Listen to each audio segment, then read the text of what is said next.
പ്രിയമുള്ളവരെ, ഏറെ പ്രിയങ്കരനായ എഴുത്തുകാരൻ റിഹാൻ റാഷിദ് രചന നിർവഹിച്ച യുദ്ധാനന്തരം എന്ന നോവലിൻ്റെ വായനാനുഭവമാണ് കുറഞ്ഞ വാക്കുകൾ കൊണ്ട് ഞാൻ നിങ്ങളുടെ മുന്നിലേക്ക് വെക്കുന്നത്.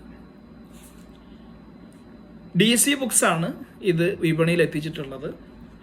110 പേജുകളുള്ള ഈ പുസ്തകത്തിൻ്റെ വില 130 രൂപയാണ്. നമുക്കറിയാം, മലയാള സാഹിത്യത്തിൽ നോവൽ മേഖലയിൽ വ്യത്യസ്തമായ പല പരീക്ഷണങ്ങളും നടന്നുകൊണ്ടിരിക്കുകയാണ്.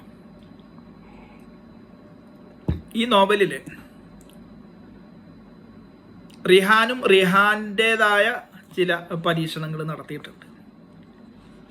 ഇതിൻ്റെ അവതരണ ശൈലി, അതിൽ നടത്തിയ പരീക്ഷണം എനിക്ക് വളരെയധികം ഇഷ്ടപ്പെട്ടു.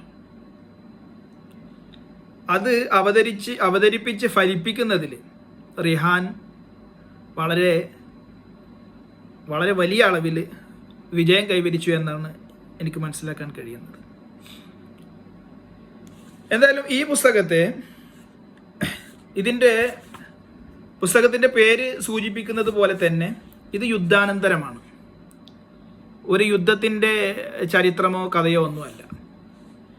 യുദ്ധം അനാഥമാക്കപ്പെടുന്ന കുട്ടികൾ, യുദ്ധത്താൽ വിധവയാക്കപ്പെടുന്ന സ്ത്രീകൾ, യുദ്ധത്തിൽ നശിപ്പിക്കപ്പെടുന്ന സംസ്കാരങ്ങൾ, യുദ്ധത്തിലൂടെ പിറവിയെടുക്കപ്പെടുന്ന വിധ്വംസക ഭീകര ചിന്തകൾ, അങ്ങനെ തുടങ്ങി കേവലം ഒരു യുദ്ധം എന്നത് 2 രാജ്യങ്ങളോ അല്ലെങ്കിൽ അതിൽ കൂടുതൽ രാജ്യങ്ങളോ അല്ലെങ്കിൽ ഇത്തരത്തിലുള്ള ഏതെങ്കിലും സംഘടനകളോ അവരെ കുറഞ്ഞ കാലം കൊണ്ട് ഏറ്റുമുട്ടുകയും ഏറ്റുമുട്ടലിലോടുകൂടെ അത് കെട്ടുപോകുകയും ചെയ്യുന്ന ഒരു സംഗതിയൊന്നുമല്ല.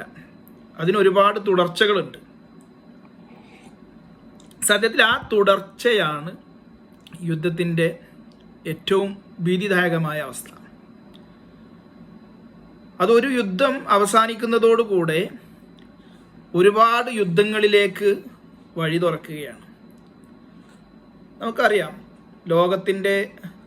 ലോക ചരിത്രം ഏത് കാലഘട്ടങ്ങളിലൂടെ സഞ്ചരിക്കുമ്പോഴും യുദ്ധം ഒഴിഞ്ഞു നിന്ന സമയമില്ല. ഒരു യുദ്ധം ഒരുപാട് യുദ്ധങ്ങളിലേക്ക് വഴി തുറക്കുകയാണ്. ഇതിലൂടെ ഇങ്ങനെ വായിച്ചു പോയപ്പോൾ എനിക്ക് തോന്നിയത്, നമ്മൾ സാധാരണ ഇപ്പോൾ ഒരു നോവലൊക്കെ വായിക്കുന്ന സമയത്ത് അതിൻ്റെ പകുതി എത്തുന്നതിന് മുമ്പ് തന്നെ ആദ്യത്തെ കുറച്ച് അധ്യായങ്ങളൊക്കെ വായിക്കുമ്പോൾ സ്വാഭാവികമായും ആ നോവലിൽ കടന്നു വരുന്ന കഥാപശ്ചാത്തലവും അതിലെ കഥാപാത്രങ്ങളൊക്കെ അതിൻ്റെ ആദ്യ ഭാഗങ്ങളിൽ അല്ലെങ്കിൽ പകുതിയോടുകൂടെ തന്നെ ഇടക്ക് വന്ന് പോയിക്കൊണ്ടിരിക്കുന്ന ആ കഥാപശ്ചാത്തലങ്ങളിലേക്ക് നോവല് സഞ്ചരിച്ചുകൊണ്ടിരിക്കുന്നതൊക്കെ കാണാൻ പറ്റും. പക്ഷേ ഈ നോവലിലെ ഇതിൻ്റെ ആദ്യം മുതൽ അവസാനം വരെ ഈ നോവലിനൊരു പുതുമ നിലനിൽക്കുന്നുണ്ട്. അവസാനത്തിലേക്ക് എത്തുമ്പോൾ സാധാരണ ഒരു നോവൽ വായിച്ച് അതിനെ മൊത്തത്തിൽ അതിൻ്റെ തുടക്കവും പകുതിയോടൊക്കെ എത്തിയ ആ കഥ ഒരു കൺക്ലൂഷനിലേക്ക് എത്തുകയാണ് സാധാരണഗതിയിൽ. നമ്മൾ ഒരു നോവലോ സിനിമയൊക്കെ ആകുമ്പോൾ കഥകളുടെ ഒരു രീതി അങ്ങനെയാണല്ലോ. അതേ സമയത്ത് ഈ നോവല് അവസാനിക്കുന്നത് വരെയും ഈ ഇതിൻ്റെ തുടക്കത്തിലുള്ള ആ ഒരു പുതുമ അവസാനം വരെ നിലനിൽക്കുന്നുണ്ട്. അത് എന്തുകൊണ്ടാണ് അങ്ങനെ നിലനിൽക്കുന്നത് എന്ന് ചോദിച്ചാൽ, ഇതിൻ്റെ അവസാനത്തിൽ വരുന്ന ചാപ്റ്ററിൻ്റെ തൊട്ട് മുമ്പുള്ളത് ഫാരിസ് എന്നു പേരുള്ളൊരു ചാപ്റ്ററുണ്ട്. അതിന് തൊട്ട് മുമ്പ് മഗാദി എന്ന ഒരു ചാപ്റ്ററുണ്ട്. അതിന് തൊട്ട് മുമ്പ് പറയുന്ന അധ്യായം അഗാദസ് എന്ന അധ്യായമാണ്. അതിന് തൊട്ട് മുമ്പ് വരുന്ന അദ്ദേഹം കുറച്ച് ദീർഘമായ ഒരു അധ്യായമാണ് ഇബാറ എമ്മിൻ. ഈ ഇബാറ എമ്മിനൊക്കെ ഇതൊക്കെ ആളുകളുടെ പേരുകളാണ് കേട്ടോ. അപ്പോൾ ഞാനീ പറഞ്ഞത് ഈ ഓരോ അധ്യായങ്ങൾ വരുന്ന സമയത്താണ് ആ കഥാപശ്ചാത്തലവും കഥാപാത്രവും ഒക്കെ ഈ കഥയിലേക്ക്, നോവലിലേക്ക് കടന്നു വരുന്നത്. അതുവരെ അങ്ങനത്തെ ഒരു കഥാപശ്ചാത്തലമോ ഒരു കഥാപാത്രമോ നമുക്ക് അറിയില്ല. അപ്പോൾ നമ്മൾ ഇത് വായിച്ച് ഇതിൻ്റെ ഓരോ ഘട്ടങ്ങളിലേക്ക് എത്തുന്ന സമയത്തും പുതിയ പുതിയ കഥാപശ്ചാത്തലം വരുന്നു. ഞാൻ ഈ നോവലിൻ്റെ കണ്ടന്റിലേക്ക് ഞാൻ കടക്കുന്നില്ല. അതൊക്കെ നിങ്ങൾ വായിച്ച് അനുഭവിച്ച് അറിയാമെന്നുള്ളത് തന്നെയാണ്. ഇതിനെ മൊത്തത്തിലൊന്ന് തലോടി പോകാൻ മാത്രമേ ആഗ്രഹിക്കുന്നുള്ളൂ. അപ്പം ഞാൻ പറഞ്ഞു വന്നത്, ഈ നോവലിലെ ഒരു പരീക്ഷണം എന്ന് പറയുന്നത് ഈ റിഹാൻ റാഷിദ് വിജയിച്ച ഒരു പരീക്ഷണം ഞാൻ മനസ്സിലാക്കിയെടുത്തോളം ഇതിൻ്റെ അവതരണ രീതി അത് തീർത്തും വ്യത്യസ്തമാണ്, തീർത്തും പുതുമയുള്ള ഒരു വ്യത്യസ്ത രീതിയാണ്. പിന്നെ ഒരു നോവൽ വായിക്കുമ്പോൾ അതിൻ്റെ എഴുത്തുകാരൻ്റെ സർഗവൈഭവം കൊണ്ട് ആ നോവല്, അതിലെ കഥയും കഥാപശ്ചാത്തലവും കഥാപാത്രങ്ങളൊക്കെ നമ്മളെ ഹൃദയത്തിൽ തൊട്ട് പോകുന്നവരാകണം. ആ രൂപത്തിൽ ഇതിലെ ഒരുപാട് വളരെ വലിയ, നമ്മെ വളരെയധികം സ്പർശിച്ചു പോകുന്ന ഒരുപാട് കഥാമുഹൂർത്തങ്ങളുണ്ട്. ഇത് നമ്മളിന്ന് ജീവിച്ചുകൊണ്ടിരിക്കുന്ന ഈ കാലഘട്ടത്തിൽ നടന്നുകൊണ്ടിരിക്കുന്ന, ഇന്നും ഇപ്പോഴും ഈ നിമിഷവും ലബനാനിൽ ഇസ്രായേലിൻ്റെ മിസൈലുകൾ തുരുതുരാ വീണുകൊണ്ടിരിക്കുന്ന ഈ നിമിഷവും ഇനി നാളെയും ഒക്കെ ചർച്ച ചെയ്യപ്പെടേണ്ട വലിയ പ്രാധാന്യമുള്ള ഒരു മാറ്ററാണ് ഈ യുദ്ധാനന്തരം എന്ന ഈ നോവല്. ഒരുപാട് വ്യത്യസ്തതകൾ കൊണ്ടുവരാൻ ശ്രമിച്ച് വിജയിച്ചിട്ടുണ്ട്. അതുപോലെ വളരെ ഡീപ്പായിട്ടുള്ള, വളരെ ഗൗരവമുള്ള ഒരു വിഷയത്തെയാണ് റിഹാൻ റാഷിദ് കൈകാര്യം ചെയ്തിട്ടുള്ളത്. അതിൻ്റെ ഭാഷ വളരെ മനോഹരമാണ്.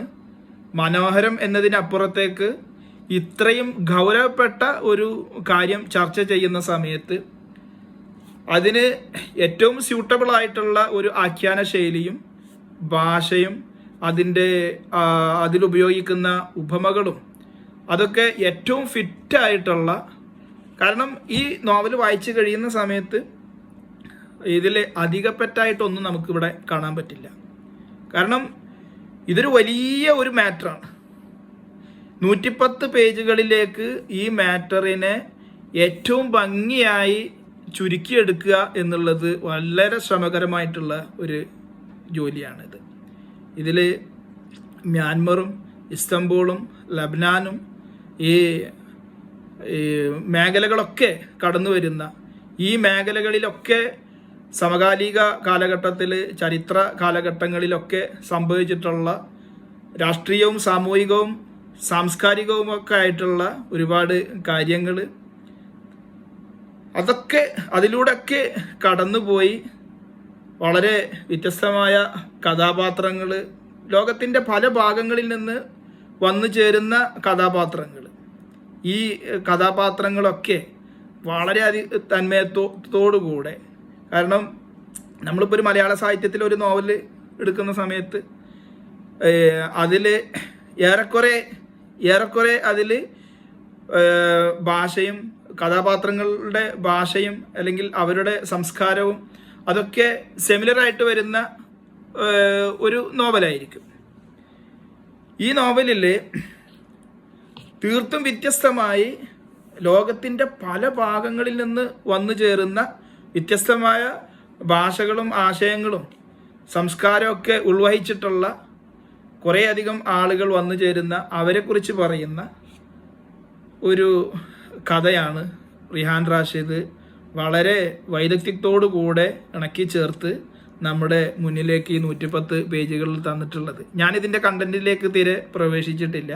എന്തായാലും ഒരു കാര്യം ഞാൻ ഉറപ്പ് പറയാം, നിങ്ങൾ വായിക്കാൻ ഉപയോഗപ്പെടുത്തുന്ന സമയം അതൊരിക്കലും നഷ്ടാവില്ല. നിങ്ങൾക്ക് ഏറ്റവും മികച്ച ഭാഷാശൈലിയിലുള്ള, ഭാഷയോടുകൂടെയുള്ള, ആഖ്യാനത്തോടു കൂടെയുള്ള ഒരു നല്ല ഒരു വായന നിങ്ങൾക്ക് ലഭിക്കും എന്നത് ഉറപ്പാണ്. കഴിയുന്നവരൊക്കെ ഈ നോവൽ വായിക്കണം എന്ന് ഞാൻ നിങ്ങളോട് അഭ്യർത്ഥിക്കുകയാണ്.